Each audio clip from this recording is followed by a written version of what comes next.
Hello, everyone. Good morning, good afternoon, good evening. It's great to see people dialing in from all around the world to join us for the latest in our Innovation at Work Need to Know webinar series. I'm delighted to be joined today by my colleagues Retzef Levy and John Carrier, who are going to be sharing with us their work on resilient systems. Retzef is a faculty member and professor at MIT Sloan. His research focuses on a variety of aspects of systemic risk and using quantitative methods for the analysis and management of risk in very important fields, including health systems, healthcare systems, food safety, and other areas. John Carrier is a PhD from MIT in chemical engineering and found his way into continuous improvement consulting and working with investors on that before coming back to join us at MIT. Both Retzef and John teach in a variety of executive education programs here at the Sloan School, and indeed they're going to be sharing with us today some of their insights that are relevant to a new program that they've created for us. So today they're going to be talking about different failure modes and how to really think from a systems perspective about risk. And as usual in these webinars, they'll leave us with some practical frameworks and tools that we can apply as soon as we get back to work. And we will have questions after John and Retzef have made a few opening remarks. So please do feel free to put questions in the Q&A, and I'll come back about halfway through and put some of those questions to you. So with that, let me hand over the microphone to my friend and colleague, John Carrier. John, please take it away. Thank you so much, Peter, and welcome everyone for today's session. And let's first start out and discuss, why are we here? What's the problem? And, despite the progress society's made over the past 1,000 years, despite the sophisticated risk frameworks we've developed for handling large-scale projects, and even in operations, we're still suffering from the consequences of preventable incidents. And most of you will recognize that picture on the left, which is the Deepwater Horizon from 2010, right? So do we need a new approach and a new risk tool, or do we really need to think differently about what we already know? So in the lower left-hand corner, I'm showing you the picture of what is, sadly, that is leprosy, right? And fortunately, it's almost been eradicated. But the reason I'm showing you this photograph today is the cause of the leprosy is actually the same cause that led to that failure of the Deepwater Horizon. And I was actually surprised to learn that leprosy is actually not caused by something eating the flesh. It's actually bacteria destroying your nervous system. So you lose a feedback signal and you keep overusing your digits until till destruction. So you basically ignored the feedback signal that you were actually doing damage. And that's exactly what happened in the Deepwater Horizon. Even though they had all those signals, they ignored them. So not only do we have to understand how to apply the new technology, we also need to understand our organization so that we act correctly. Otherwise, we're going to be repeating the same mistakes with better technology. Now, unfortunately, most of us recognize that photograph on the left. That is, of course, the Challenger, right? And that comes from 1986, January. And what was shocking about when this event happened, the risk estimate for the shuttle destruction was either rated as 1 in 100,000 shuttle trips by senior management, or 1 in 100 when you got to the working engineers. And in fact, out of the 135 launches, we had 2 catastrophes. So we were running about 1 in 70, right? But when you look at the risk models, they say it's a 6 sigma event, very rare. So here's the question. Were we just very unlucky, or were our assumptions wrong? And here's the insight. When we look in hindsight at what happened in the shuttle accident, all these small little incidents that shouldn't have occurred and were ignored were allowed to build up and lead up to that accident. And here's the insight. When we build a risk model, that model is based on assumptions. And the question is, are we constantly checking those assumptions And do we even know what our assumptions are? So that's going to be a key part of this course. And it also explains one of the roles of technology is to actually keep checking our assumptions in real time and making adjustments. And if you really boil it down fundamentally, a lot of these accidents are caused because when we think we have a system, we actually have two systems, right? We have the model or the plan, what should happen, and then we actually have the system, which is actually what does happen on the operating floor, whether that be in a factory or it be back office or even in service industries. And you'll see this nice Rube Goldberg diagram on the left, and it's a process for basically using your napkin at dinner. And the reason why we love diagrams like this is when we actually go into most systems, a significant portion of the work is not done by the standard. It's actually done in what's commonly called workarounds. And if we allow enough of these workarounds to accumulate, we've actually got a hidden factory. And what happens with these hidden factories is we do them because the system can't keep up to some customer demand. So we work faster in the short term. The problem is when we do that, we basically start deferring other activities such as maintenance, such as training, such as introducing new technology. And that actually in the longer term starts to slow down our system. And we all know that one of the prime drivers behind these catastrophic events is that the system can't keep up to the accident when it starts to happen. And so let's take that and put this into a more formal framework known as the hidden factory. And interestingly enough, although I think we'll all recognize this in our daily work, this concept was actually developed at the Sloan School from the 60s by Professor Armin Feigenbaum. And essentially, a few weeks after graduating from Sloan, and he went to work at a GE factory here in Western Massachusetts, he went to apply all his fancy optimization mathematics. And when he watched what was really going on, he realized that, most of the work got done according to a process, like you see here. But he also noticed that for a considerable part of the factory operation, there's a defect would occur. And when that defect got into the system at step one, it would flow down several steps. Then when that defect was detected, the team would basically stop everything they were doing and do a workaround, right? And that would prevent that little defect from flowing downstream, which is good. And we could go back to normal, right? So not a bad thing to do on a daily basis. Here's the problem. We come back tomorrow and we get a different defect or a little different defect. All of a sudden, every day we start doing these little workarounds. And the genius of Armin Feigenbaum was he actually termed this the hidden factory, right? And he found back in the 1960s, about 30% of the work at his facility was actually consumed by hidden factory work.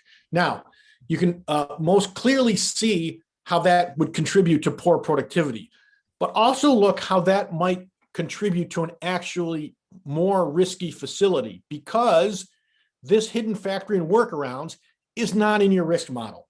And this starts to give us an explanation of why the working engineer's estimate of a risk, people on the floor, was 1 in 100 for the shuttle, whereas management was 1 in 100,000. But not only does this help explain that gap, it also gives us a way for actually reducing our systemic risk by identifying and eliminating hidden factories by looking at the hidden signals they give off, right? And I would like to note that there are some companies that are very good at this, notably Toyota, in that when they actually have these workarounds that inevitably occur, they make sure they never repeat them. And so one of the challenges that both Retzef and I saw when we started looking at our risk course is we're always studying accidents or incidents. And we need to study companies where nothing happened, right? Nothing went wrong, and try to understand why. And in these systems, it's because these workarounds and defects are being continuously removed. And not only does that make the system more productive, it eliminates the small factors that turn up in the causal incident chain that were not in the risk model. And sometimes they actually hide as continuous improvement, but it also gives us a risk in performance. And before I turn it over to Retsef, I'd like to just give one quick example of one that we did in a course that we teach on technology. Is sometimes these risks hide as productivity improvement. We had the opportunity to use our hidden factory concepts in an industrial course, and two of our attendees took that information and actually got 1 million cases of beer a month extra out of Heineken's largest brewery. So huge profits for them, a lot of capital avoidance. But while they did it, they actually improved the company's nervous system. So they actually eliminate some of that corporate leprosy that we're seeing, right? So what we'd like to definitely introduce in this course, while technology is important, we really want to understand why we're using that technology. And it's rare to put your feedback loops to basically respond quickly, yet still not be responding to disturbances and noise. And with that, I'm going to turn it over to my colleague, Retsef Levy. And basically, I generally work on continuous improvement projects where many small events happen very frequently. And some of Retsef's focus is on events that are infrequent, but can be quite catastrophic. And bringing these two things together is a really powerful combination. And I'd like to now turn over to Retsef, who can now introduce us, take us from individual operations into some of the supply chain concepts. Retsef. Good morning, everybody. Everybody sees my slide? Okay. So I would like to talk today about the issue of supply chain systemic risks. And I will make the point that this is something very relevant to almost any organization. And the first example that I would like to talk about is very interesting. It happened more than 10 years ago, where Ericsson and Nokia, that at the time were the leading manufacturers in the mobile phone market, woke up one day and just to find out that their main supplier, Philips, that supplied them with the most critical component to their phone, had a fire in their plants. And what is interesting about this particular incident is that usually when we analyze risk management failure incidents, it always feels like a retrospective wisdom, right? Like that you are smart retrospectively. But what is interesting in this case that we actually can observe two different scenarios that played out, because the responses of Ericsson and Nokia were quite different. While Nokia was able to immediately understand that there is some major disruption in the supply chain, worked with the supplier to find alternative supplies, and also changed the design of their products to allow themselves to use alternative components, Ericsson was very slow in responding. And the result was that Ericsson lost market share of north of $300 million and essentially lost its power in this market. So that's a particular interesting example. But as you all know, we all experience in the world major disruptions in many supply chains due to the COVID-19 pandemics, something that really struck the world in a major surprise more than a year ago, and really disrupted some of the most critical supply chains in the world. The medical supplies, think about, we didn't have masks in the US appropriately, we didn't have PPEs to protect our medical staffs. Food supply chains were disrupted. And I'm sure that many of you that had to deal, for example, with supply chains that sourced from China, suddenly found themselves at the beginning of the pandemic with no workers in China coming to their plants and having suddenly the supply chain completely disrupted. And I'm sure each one of you or many of you have their own stories during the pandemic. But just to make the point, the pandemic was just maybe a major incident that made everything very visible. But even on a regular basis in the US, for example, we have shortages of some of the most critical drugs just because of supply chain disruptions. And maybe more recently, we also realized that not only the physical supply chain is a source of major risks, but actually also the digital supply chain is a source of risk. And here the story of SolarWind, a software provider, a software vendor that had many customers, including government customers in the US, their software was compromised by a third party, potentially another country, but as a part of their software updates, they basically compromised many of their customers that were then were attacked and hacked, and their systems were hacked. So I would like to highlight what I think is common to all of these incidents and many others that, as I said, you probably can mention from your personal experience. So what is common in all of these incidents? So I think this has to do with the concept of what we call irregular operations. And what do we mean by that? If you think about your own organization and your own enterprise, or you have many underlying conditions or underlying assumptions that enable your operational paradigm. That's what allows you to operate efficiently in steady state. But there are cases, or there are scenarios, or there are situations in which these fundamental underlying assumptions are violated.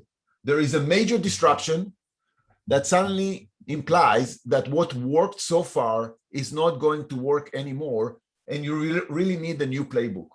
And the disruption could be a pandemic, it could be a technology change, it could be a regulatory change, it could be political change. We are talking about a shock to the system, something that could not be predicted necessarily, and really requires some new approach to how you operate your organization, to how you operate your supply chain. And to make things worse, one of the things that is problematic here or challenging is that often many of the things that makes you very successful in steady state are going to haunt you when you suddenly have to deal with irregular operations, with the condition of irregular operations. For example, if you have a very lean supply chain and you only use one supplier for your most critical component, and suddenly that supplier has a fire in their plant, you are going to have to think very hard about what you're going to do. You're not going to have too much room to play with, and that's going to be a problem. But maybe in steady state, that will allow you to get the most economic value from your procurement channel, right? So there are trade-offs here, and it's very important to think about those trade-offs. And what I would like to suggest is that if you want to build a system that will manage those types of risks, irregular operations risk, you need to have at least 3 components. But before that, just to give you the intuition of what irregular operations are, I would like to quote Mike Tyson, one of the best boxers in the world in the history of boxing, that once said that everybody has a plan until they get punched on the mouth, right? So irregular operations, you can think about it that your organization was just punched on the mouth, and then what you do, right? What is your alternative? What is your plan B? So these are the 3 elements that you need to put in place. The first one, you need to have a sensing system that will detect that you moved from regular operations to irregular operations. Ericsson didn't have that. They were slow to react. And this is not just about physical sensors. It starts with a collective understanding. What are the boundaries of your regular operations? What are the disruptions that will break down your regular operations paradigm, right? And we'll talk about this in just a bit. The second thing is that you need to have a plan. That's not something that you're going to be able to improvise. You need to know in advance, what are you going to do in those scenarios? Who's going to do what? How are you going to make decisions? Because it's likely to require very different behaviors of the organization. And finally, you need to think about what properties in the design of your system, in the design of your supply chain, will allow you to respond in a more robust and be more resilient to those type of disruptions. And there are various dimensions in which you can inject some design attributes into your system that will be very beneficial if and when you have to deal with irregular operations. That's something that there is a lot to say about that. And finally, I would like to emphasize that you need to practice. That's not something that you will know how to do as an organization without practicing. And let me just end up by trying to address and provide a framework to start thinking about the boundaries of your operational paradigm. And this approach really start thinking about what kind of disruptions you can have. And for each type of disruption, try to think about two quantities. What we call the time to survive, how long it's going to take, how long you can survive and operate regularly under this disruption. For example, if your supplier is suddenly cannot provide you how much inventory do you have? And the second quantity is how long it's going to take you to recover. And if the time to recover is shorter than the time to survive, then you know that you're robust with respect to this disruption. However, if it's the opposite way and the time to recovery is higher to the time to survive, then you know that here you have a disruption that will leave you exposed. And this is a place where you understand that you have a boundary of your operating system, and you need to think about what are you going to do about it? Are you going to reduce the time to recovery? Are you going to increase the time to survive? What design and management changes are you going to inject to your system? More to say about that, but at this point, I will just hand it back to Peter. Great, thank you very much, both of you. A lot of provocations here, and some questions are coming. Please keep them going, but maybe I can get started. Something which is fascinating here, I think, is the juxtaposition of Retzef, you talking about, potentially catastrophic or very significant large-scale risks, and John, in the meantime, sort of talking about the fine-tuning in regular operations. Where do these two things actually meet in the middle? When you have a big shock to the system, Retzef, you talk about having practiced, for example. How does that relate to what John was talking about? Yeah, that's a great question. So I think that one of the connections in two ways. One of them is that when your system is stressed in a major disruption, what will save you is your ability to have flexible processes. If you have a lot of hidden factories and you're not even aware of them, it's going to be very hard for you to manage and understand what you need to do, right? So the ability to create robustness in the system starts bottom up, and it starts with a lot of agility in how your processes are set up and executed. And that's, I think, where John's work is focused.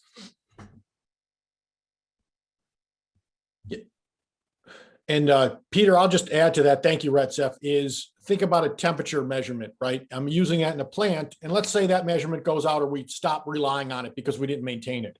First is we lose productivity because we're not at the optimal temperature, right?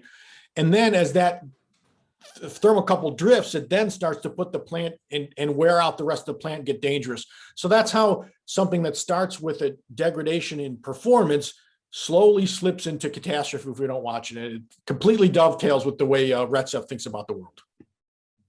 Great, that helps, and that makes me think. And we just had a question coming in as well. So how should we think about optimizing the amount of investment that we make in a sense being perhaps inefficient? We're contrasting lean, which is what you're trying to do with agility and efficiency and so forth, John. But what's the balance? How much profit should we leave on the table in order to mitigate and be planful about risk? So I'm happy to answer that, because this is actually one of the major insights that when we in our course, this is one of the major insights. It turns out that the physics of the systems we are thinking about is such that you don't have to pay a lot in steady state and you gain back a lot in terms of robustness. And that's a trade-off that usually I think many managers are not aware of. There are many examples in which if you just be strategic about where do you create more slack, then that will pay back significantly if and when you will need it.